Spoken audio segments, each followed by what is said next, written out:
কি আর আসবে না? শিশুর এমন প্রশ্নে অনেকেই চোখের পানি ধরে রাখতে পারেননি।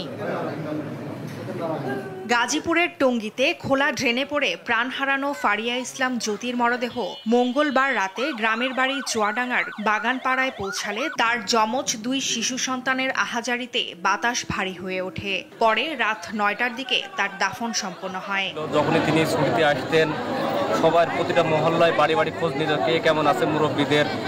আমাদের মেয়ে আমাদের জীবন থেকে চিরকালের জন্য হারিয়ে গেল। সামান্য কিছু বয়স, তার 30টি বছর বয়স, তার 2টো সন্তান আছে, 8 বছর বয়স যমজ। বোন চলে গেছে, এখন বাচ্চার দায়িত্ব আমাদের সবসময় আছে। সে যেভাবে ভালো থাকবে, আমার বোনের যেখানে যা প্রপার্টি আছে তার যে অংশীদার তারা হয়, আমরা বেঁচে থাকা অবস্থায় তার সব কিছু আমরা সংরক্ষণ করব এবং তাদের হাতে বোঝাই দেব। জ্যোতি দীর্ঘদিন রাজধানীর একটি ঔষধ কোম্পানিতে চাকুরি করতেন। 2 যমজ সন্তান নিয়ে ঢাকার মিরপুরে থাকতেন তিনি। ডিউটিরত অবস্থায় গত রোববার গাজীপুরের ইম্পেরিয়াল হাসপাতালে ভিজিটে গিয়ে ফেরার পথে টঙ্গী হোসেন মার্কেট এলাকায় একটি খোলা ড্রেনে পড়ে নিখোঁজ হন তিনি। 3 দিন পর মঙ্গলবার সকালে শালিকচূড়া বিল থেকে তার মরদেহ উদ্ধার করা হয়। ফারজানা আফরোজ টুম্পা, নিউজ ডেস্ক, দেশ টিভি।